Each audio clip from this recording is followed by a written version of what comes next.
Hello guys, नमस्कार। आप सभी का स्वागत है अपने channel Shivnath CG Vyapam hub पर। मेरा नाम है विभोर कुमार श्रीवास्तव और आज हम देखने वाले हैं सीजी व्यापम हॉस्टल वार्डन के लिए कंप्यूटर एमसीक्यू पार्ट 9। इससे पहले के पार्टों में हमने 110 क्वेश्चन देख लिए, तो चलिए आज देखते हैं अपन 111 नंबर क्वेश्चन से, है ना। तो देखो, पहला क्वेश्चन 111 नंबर का क्या है। इनमें से बैंकिंग लेन देन में ईसीएस का अर्थ क्या है। जो हमारे पास चार ऑप्शन दिए हैं, इनमें से ईसीएस का मतलब क्या है, फुल फॉर्म क्या है। तो ऑप्शन नंबर ए है आपका electronic clearance service, option number B है आपका exchange clearing standard, option number C है आपका एक्सेस क्रेडिट सुपरवाइजर, या फिर ऑप्शन नंबर डी है आपका एक्स्ट्रा कैश स्टेटस। तो इसका सही आंसर है आपका इलेक्ट्रॉनिक क्लियरिंग सर्विस। इस सर्विस का यूज किया जाता है जो ईएमआई वगैरह होती हैं, जो पहले से सेट रहती हैं, उनको काटने के लिए, कि जब डेट आएगा तो अपने आप वो जो किस्त का पैसा रहेगा, ईएमआई का पैसा रहेगा, वो अपने आप कट जाएगा। तो वो किस तरीके से कटता है, तो उसी को बोलते हैं ईसीएस, नाच सर्विस, है ना। तो इलेक्ट्रॉनिक क्लियरिंग सर्विस, इसको अपन पहले से सेट करके रख देते हैं। तो चलिए नेक्स्ट क्वेश्चन देखते हैं। नेक्स्ट क्वेश्चन है कि दुनिया में सबसे अधिक कंप्यूटर वाला देश इनमें से कौन सा है। मतलब दुनिया में वह कौन सा देश है जहां सबसे ज्यादा कंप्यूटर यूज होते हैं अभी आपका आज के डेट तक, है ना। तो ऑप्शन ए है रूस, option B New Zealand, option C China, या फिर ऑप्शन डी संयुक्त राज्य अमेरिका यूएसए। तो इसका सही आंसर है आपका ऑप्शन नंबर डी यूएसए, की यूएसए में सबसे ज्यादा कंप्यूटर यूज होते हैं। सॉफ्टवेयर कोड में त्रुटियां ढूंढने की एक प्रक्रिया इनमें से कौन सी है। जो सॉफ्टवेयर बनते हैं, जो सॉफ्टवेयर के कोड बनते हैं, उनमें एरर या फिर त्रुटि ढूंढने का काम, प्रक्रिया कौन सा है। एक मिनट, ये बिग हो गया, बिग नहीं, मैं बग लिख रहा था यहाँ पे। एरर या फिर बग ढूंढने का काम क्या कहलाता है। Option number A testing, option number B debugging, option number C compiling, या फिर ऑप्शन नंबर डी रनिंग। तो इसका सही आंसर है आपका ऑप्शन नंबर बी डीबगिंग, की सॉफ्टवेयर कोड में त्रुटियां ढूंढने की एक प्रक्रिया डीबगिंग है। चलिए नेक्स्ट क्वेश्चन देखते हैं। क्वेश्चन नंबर 114 कि हार्डवेयर और सॉफ्टवेयर के बीच संबंध बनाने की तकनीक या सुविधा इनको इनमें से क्या कहते हैं। मतलब हार्डवेयर को सॉफ्टवेयर से जोड़ने की तकनीक या सुविधा को क्या कहते हैं। ऑप्शन नंबर ए है इंटरफेस, ऑप्शन नंबर बी है ईप्रोम, ऑप्शन सी है इंटरकॉम, या फिर ऑप्शन नंबर डी है इंटरनेट। तो इसका सही आंसर है आपका ऑप्शन नंबर ए इंटरफेस। ये एक इंटरफेस होता है जो आपका हार्डवेयर और सॉफ्टवेयर को जोड़ता है और उन दोनों को काम करने में मदद करता है एक दूसरे से। चलिए नेक्स्ट क्वेश्चन देखते हैं। क्वेश्चन नंबर 115 कि कीबोर्ड को हिंदी में क्या कहते हैं। कीबोर्ड जो अपना होता है जिसमें से अपन टाइप करते हैं, इनपुट देते हैं, तो वो आपका माउस के रूप में भी यूज होता है ना कीबोर्ड, उसमें जो चार एरो रहते हैं, तो उसको हिंदी में क्या कहते हैं। पटल, ऑप्शन ऑप्शन नंबर ए है पटल, ऑप्शन नंबर बी है कुंजी पटल, ऑप्शन नंबर सी है अंक पटल, या फिर ऑप्शन नंबर डी है आपका ये सभी। तो इसमें से आपका कुंजी पटल सही आंसर हो जाएगा। तो देखो, जो बोर्ड होता है, बोर्ड को बोलते हैं पटल, BOARD, बोर्ड को बोलते हैं पटल, है ना, पटल। और जो की होता है, की को बोलते हैं कुंजी।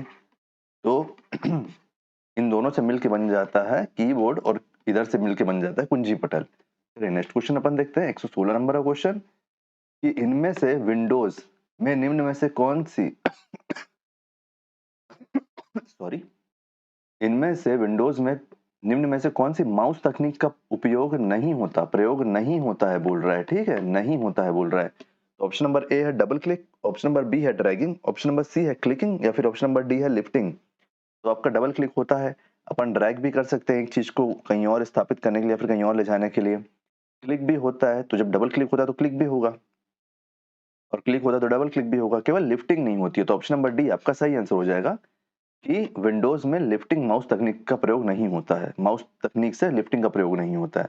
चलिए नेक्स्ट क्वेश्चन देखते हैं 117 नंबर का कि इनमें से चिन्हात्मक डेटा अल्फा न्यूमेरिक डेटा में प्रयोग किया जाता है। मतलब अल्फा न्यूमेरिक डेटा में क्या प्रयोग किया जाता है। आपका ऑप्शन नंबर ए है चिन्हों का, ऑप्शन नंबर बी है अक्षरों का, ऑप्शन नंबर सी है अंकों का, या फिर ऑप्शन नंबर डी है उपरोक्त सभी। तो इसका सही आंसर है उपरोक्त सभी। ये आपका चिन्ह, अक्षर और अंक तीनों से मिला के अपन अल्फा न्यूमेरिक डेटा को बोलते हैं, ठीक है। चलिए नेक्स्ट क्वेश्चन देखते हैं 118 नंबर का। इनमें इनमें से कौन सी कमांड से किसी भी दस्तावेज को सेव किया जा सकता है। सेव बोल रहा है, ठीक है। तो इसके लिए आप सिंपल सा लॉजिक है, कंट्रोल तो रहेगा ही, और अब आप देखो यहाँ पे क्या रहेगा। ऑप्शन नंबर ए है control A, option number B है control X, option number C है कंट्रोल एफ, या फिर ऑप्शन नंबर डी है कंट्रोल एस। तो इसका सही आंसर आपका option number D control S, की कंट्रोल एस को दबाने से हमारा कोई भी दस्तावेज सेव होगा। वहीं पे कंट्रोल प्लस ए से क्या होगा, तो ये सेलेक्ट ऑल हो जाएगा, सेलेक्ट ऑल।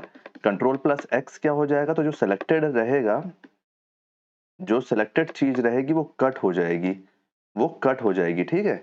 और कंट्रोल प्लस एफ से क्या होगा, तो ये फाइंड करने का काम करेगा, सॉरी, क्या करने का काम करेगा? तो फाइंड, कंट्रोल प्लस एफ आपका फाइंड करने का काम करेगा, या फिर आप इसको सर्च भी बोल सकते हो, सर्च करने का काम करेगा। ठीक है, चलिए नेक्स्ट क्वेश्चन देखते हैं।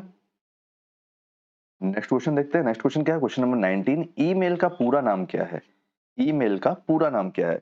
आपका ऑप्शन नंबर ए है electronic mail, option number B है आपका essential mail, option number C है आपका इलेक्ट्रॉनिक मेल, या फिर ऑप्शन नंबर डी है आपका इंग्लिश मेल। तो इसका सही आंसर क्या है? तो इसका सही answer option number C electronic mail, electric mail नहीं है। ऑप्शन नंबर सी है सही आंसर इलेक्ट्रॉनिक मेल। तो इसको इन्वेंट किन्होंने किया था? इन्वेंट, इसको बनाया किसने था? तो इसको बनाया था आपका रे, एक मिनट, रे, आर ए वाई, रे टॉमिल्सन, टॉम लिंसन, रे टॉमलिंसन जी ने इसे बनाया था। रे टॉमलिंसन जी ने इसे बनाया था, और कब बनाया था ये भी अपन देख लेते हैं। रे टॉमलिंसन जी ने इसे बनाया था, और कब बनाया था? तो 1971 में बनाया था। कब? 1971 में इसे बनाया था। ठीक है, चलिए नेक्स्ट क्वेश्चन अपन देखते हैं। नेक्स्ट क्वेश्चन है कि गूगल इनमें से क्या है? जो निम्नलिखित चार ऑप्शन दिए हुए हैं, गूगल उनमें से क्या है?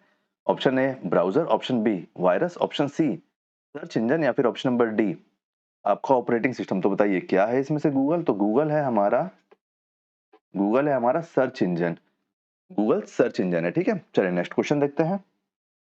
नेक्स्ट क्वेश्चन है भारत की पहली राजनीतिक पार्टी, मतलब political party, political party, Bharat की पहली राजनीतिक पार्टी जिसने इंटरनेट पर अपना वेबसाइट तैयार किया, वह कौन सी है? ऑप्शन नंबर ए Bharatiya Janata party, option number B राष्ट्रीय जनता पार्टी, ऑप्शन नंबर सी लोक जनशक्ति पार्टी, या फिर option number D Samajwadi party. तो इसका सही आंसर आपका ऑप्शन नंबर ए भारतीय जनता पार्टी। भारतीय जनता पार्टी वह पहली पार्टी है जिसने इंटरनेट पर अपना वेबसाइट पेज बनाया था। चलिए नेक्स्ट क्वेश्चन देखते हैं। इंटरनेट बहुत तेज है वैसे भी भारतीय जनता पार्टी, है ना, हमेशा ट्रेंडिंग रहती है। नेक्स्ट क्वेश्चन 122 नंबर का, कि किसने सबसे पहला क्या बात हो रहा है ना, सबसे पहला इलेक्ट्रॉनिक कंप्यूटर इनियक, इनियक या फिर आइनैक बोलते हैं इसे, इनियक का निर्माण किया था? ऑप्शन नंबर ए है जे प्रॉस्पर एकर्ट और जॉन मॉशले, या फिर ऑप्शन नंबर बी है आपका Charles Babbage, option number C है आपका जोसेफ मैरी, या फिर ऑप्शन नंबर डी है आपका वॉन न्यूमैन। तो इसका सही आंसर है आपका ऑप्शन नंबर ए जे प्रेस्पर एकर्ट और जॉन मोस्ले जी ने बनाया था। ठीक है, कब बनाया था? तो 1945 में बनाया था, 1945 में बनाया था। और इनियक का फुल फॉर्म क्या है? ये ऐसे ही नाम नहीं रख दिया गया था इसका, इसका एक फुल फॉर्म है। क्या फुल फॉर्म है इसका? तो इसका फुल फॉर्म है इलेक्ट्रॉनिक न्यूमेरिकल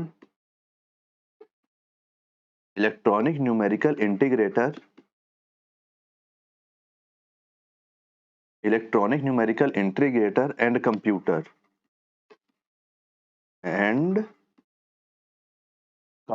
ठीक है, इसका फुल फॉर्म है। चलिए नेक्स्ट क्वेश्चन देखते हैं कि अधिकतर प्रोडक्ट पर प्रिंटेड लाइनों के पैटर्न को क्या कहा जाता है? कि जो अपन अधिकतर प्रोडक्ट पर ये प्रिंटेड लाइन का ये देखते हैं पैटर्न, यहाँ पे कुछ फलाना नंबर रहता है, उस नंबर को मैं हटा दिया हूँ क्योंकि वो प्रोडक्ट से रिलेटेड रहता है ना। तो इसे क्या कहा जाता है पूछ रहा है, तो बताइए क्या कहा जाता है? आपके पास यहाँ पे चार ऑप्शन है।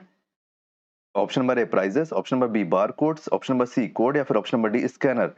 तो इसका सही आंसर है आपका बार कोड, कि ये जो लंबी लंबी लाइनें इसको बार कोड कहा जाता है। ठीक है, और जो अपन ये देखते हैं आजकल दुकानों में, इसको इसको क्या कहते हैं? तो इसको कहते हैं क्यूआर कोड,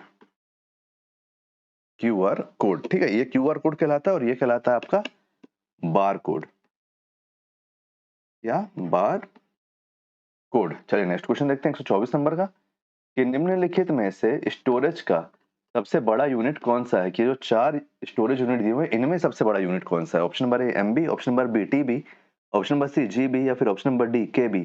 तो इसका सही आंसर आपका option number B TB. TB को फुल फॉर्म क्या है? तो टीबी का फुल फॉर्म है टेराबाइट, टेराबाइट। ये देखिए अपन यहाँ पर डिस्क्रिप्शन देख सकते हैं कि ये जो केबी होता है, तो एक केबी में होता है 1024 बाइट्स, और इससे बड़ा होता है मेगाबाइट एमबी। तो एक एमबी में होता है 1024 केबी। अब इससे बड़ा क्या होता है? एमबी से बड़ा होता है जीबी, गीगाबाइट। तो एक गीगाबाइट में होता है 1024 एमबी, मतलब मेगाबाइट, है ना। ठीक है, और एक टेराबाइट टीबी में होता है आपका 1024 जीबी, मतलब गीगाबाइट। तो इसीलिए इन जो जो चार ऑप्शन आपके पास दिए उसमें टीबी सबसे बड़ा है। चलिए नेक्स्ट क्वेश्चन देखते हैं 125 नंबर का, कि सामान्य रूप से प्रयुक्त किए जाने वाला कंप्यूटर इनमें से कौन सा है? जो 4 ऑप्शन सॉरी जो 4 ऑप्शन हमारे पास दिया हुआ है, इसमें से सामान्य रूप से प्रयुक्त किए जाने वाला कंप्यूटर कौन सा है? ऑप्शन नंबर ए है digital computer, option number B है optical computer, option number C है हाइब्रिड कंप्यूटर, या फिर ऑप्शन नंबर डी है एनालॉग कंप्यूटर। तो इसका सही आंसर है आपका option number A digital computer. Digital computer सामान्य रूप से प्रयुक्त किया जाता है। चलिए अपन नेक्स्ट क्वेश्चन देखते हैं 26 नंबर का, कि भारत में विकसित परम सुपर कंप्यूटर का विकास इनमें से कौन सी संस्था ने किया था? ये जो 4 ऑप्शन दिए हैं, इसमें से कौन सी संस्था ने सुपर कंप्यूटर जो भारत विकसित है, भारत के द्वारा डेवलप किया हुआ कंप्यूटर है, कौन सा? परम 8000। परम 8000 ये पहला था, ठीक है, first super computer. First super computer जो इंडिया में डेवलप हुआ है, इंडिया डेवलप किया था इसको, इंडिया डेवलप किया था, ठीक है। और परम सीरीज के ही सुपर कंप्यूटर बने हैं इंडिया में, सुपर कंप्यूटर। तो इसको कौन सी संस्था ने बनाया था? ऑप्शन नंबर ए है आपका सीडेक, ऑप्शन नंबर बी है आपका IIT Delhi, option number C है आपका आईआईटी कानपुर, या फिर ऑप्शन नंबर डी है बार्क। तो मेरे को ऐसा लग रहा है कि ये क्वेश्चन आपके लिए बहुत ज्यादा इंपॉर्टेंट रहेगा और ये क्वेश्चन इस बार आने का पूरा पूरा चांस रहेगा। तो इसकी जितनी भी जानकारी है उसका आप स्क्रीनशॉट ले लो, क्योंकि ये आएगा लग रहा है, ठीक है। तो इसको बनाया था सीडेक ने, सीडेक ने इसको बनाया था, आपका सीडेक ने बनाया था, ठीक है। सीडेक कहाँ की संस्था है? तो सीडेक है पुणे में, पुणे महाराष्ट्र, पुणे महाराष्ट्र में, ठीक है। और इसका फुल फॉर्म क्या है सीडेक का? तो सीडेक का फुल फॉर्म है आपका, यहाँ पे लिख देता हूँ, centre for development, centre for development of advanced computing, advanced computing, ठीक है। ये है इसका फुल फॉर्म CDAC, ये इसका फुल फॉर्म है, ठीक है। तो इसको आप याद कर लो, इसका स्क्रीनशॉट ले लो। नेक्स्ट क्वेश्चन 127 नंबर का क्या है? एक कॉम्पैक्ट डिस्क में किस तकनीक का इस्तेमाल किया जाता है? ऑप्शन नंबर ए है कॉम्पैक्ट डिस्क, मतलब सीडी की बात हो रही है यहाँ पे, ठीक है। सीडी ले लो, डीवीडी ले लो, सीडी डीवीडी की बात हो रही है। तो इसका इसका पहला ऑप्शन है, इसका पहला ऑप्शन है वैमानिकी, ऑप्शन नंबर बी है विद्युत चुंबकीय, ऑप्शन नंबर सी है विद्युतीय, या फिर ऑप्शन नंबर डी है लेजर। तो इसका सही आंसर हो जाएगा ऑप्शन नंबर डी लेजर, की एक सीडी और डीवीडी में लेजर तकनीक का प्रयोग किया जाता है। आप जब एक डिस्क, आपके घर में पहले सीडी रहता होगा, आप देखे होगे ना। मान लो जैसे सीडी है, मान लो ये सीडी है, ठीक है। ये इसका एक ऐसे प्लेट निकलता था, देखना, एक प्लेट निकलता था, तो यहाँ पे छेद होता था, यहाँ पे छेद होता था। आप जब यहाँ पर अंदर झांक के देखोगे ना, तो यहाँ पे आपको एक ठो, मान लो ये सीडी है ना पूरा, यहाँ पे आपको एक ठो लाल लाइट दिखेगा, वही होता था लेजर रीडर। तो जब ये अंदर जाएगा वापस, जब ये अंदर जाएगा वापस, तो ये छेद के ऊपर, छेद के नीचे ही आ जाएगा। तो फिर जब सीडी घूमेगा, रोटेट करेगा, जब सीडी रोटेट करेगा तो उसको रीड करेगा इसी लेजर की हेल्प से। तो लेजर तकनीक का प्रयोग किया जाता है। चलिए नेक्स्ट क्वेश्चन देखते हैं। नेक्स्ट क्वेश्चन है कि गणना संयंत्र एबेकस, जिसको फर्स्ट कंप्यूटिंग डिवाइस बोलते हैं, फर्स्ट कंप्यूटिंग डिवाइस बोलते हैं, ठीक है, का आविष्कार इनमें से किस देश में हुआ है? तो ये है एबेकस की फोटो। इसको आप किसी खिलौने की दुकान में या फिर स्टडी दुकान में भी देख सकते हो। अगर आप सुपर मॉल वगैरह जाते होगे तो वहां भी ये रहता है दुकानों में, और आप इसको देखे ही होगे कभी ना कभी, भले अभी याद ना आ रहा हो। तो इसका आविष्कार किस देश में हुआ? तो एबेकस का आविष्कार किस देश में हुआ है? Option number A America, option number B China, option number C Bharat, या फिर ऑप्शन नंबर डी यूनान। तो इसका सही आंसर आपका ऑप्शन नंबर बी चीन। ये चीन में एबेकस का आविष्कार हुआ था। 128 नंबर का क्वेश्चन, ठीक है। चलिए 29 नंबर का क्वेश्चन देखते हैं, 129, कि कट कॉपी और पेस्ट करने के लिए कौन सा मेनू सिलेक्ट किया जाता है? जो आपका मेनू होता है उसमें से क्या सिलेक्ट किया जाता है कट कॉपी और पेस्ट करने के लिए? ऑप्शन नंबर ए है टूल्स, ऑप्शन नंबर बी है स्पेशल, ऑप्शन नंबर सी है फाइल, या फिर ऑप्शन नंबर डी है एडिट। तो इसका सही answer option number D edit. ये एडिट में अपन जाते हैं तो फिर वहां से अपन कट कॉपी पेस्ट कर सकते हैं। चलिए नेक्स्ट क्वेश्चन देखते हैं, कि इनमें से इंटीग्रेटेड सर्किट चिप का विकास किसने किया? किसने इनमें से इंटीग्रेटेड सर्किट चिप का विकास किया? तो बताइए किन्होंने किया? तो ऑप्शन नंबर ए है आपका, इंटीग्रेटेड सर्किट समझ गए ना आप? कहाँ लिख दूं, यहाँ लिख देता हूं, इंटीग्रेटेड सर्किट चिप का इन्वेंशन पूछ रहा है, इन्वेंशन किन्होंने किया, ठीक है। इंटीग्रेटेड सर्किट चिप जनरली किससे बनी होती है? तो सिलिकॉन से बनी होती है, ठीक है। तो इसका आविष्कार या फिर इन्वेंशन किन्होंने किया? तो इसका invention option number A Jack Kilby, option number B Robert Noyce, option number C CV Raman या फिर option number D Charles Babbage. तो इसका सही आंसर है option number A Jack Kilby. अब आप यहाँ पे दो फोटो देख पा रहे होगे अलग अलग और सोच रहे हो कि इनमें से जैक किल्बी कौन है और दूसरी फोटो क्यों है फिर। तो ये है जैक किल्बी। इन्होंने इंटीग्रेटेड सर्किट का आविष्कार कब किया? तो इन्होंने किया 1958 में। कब किया? 1958 में किया। एक मिनट, 1958 में किया, ठीक है। अब इसी इंटीग्रेटेड सर्किट को इन्होंने 1959 में, और ये कौन है? ये है Robert Noyce, option number B है जो आपका, रॉबर्ट नाइस। इन्होंने इसको और ज्यादा डेवलप कर दिया, मोर एडवांस्ड। इन्होंने इसको मोर एडवांस्ड बना दिया, ठीक है, केवल एक साल के अंदर। इन्होंने 1958 में जैक किल्बी जी ने इसका इन्वेंशन किया और 1959 में इन्होंने इसको और मोर एडवांस बना दिया। किसने? रॉबर्ट नाइस जी ने। तो उम्मीद करता हूँ गाइस कि सारे क्वेश्चन आपको समझ में आए होंगे। जो प्रीवियस के पार्ट है उनके प्लेलिस्ट का लिंक मैं आपको डिस्क्रिप्शन में दे दूंगा, उसको जरूर चेक करना। तो अगर वीडियो आपको पसंद आया हो तो वीडियो को लाइक करो, वीडियो को शेयर करो। जो पुराने वीडियो हैं, जो मैथ्स, रीजनिंग और आपके छत्तीसगढ़ जीके के पीवाईक्यू चल रहे हैं और जो नॉर्मल वीडियो भी चल रहे हैं, उन सबके लिंक मैं आपको डिस्क्रिप्शन में दे दूंगा और आप होम पेज में भी जाके चेक कर सकते हो। तो आने वाले वीडियो के लिए चैनल पे बने रहो, चैनल को सब्सक्राइब करो। Thank you.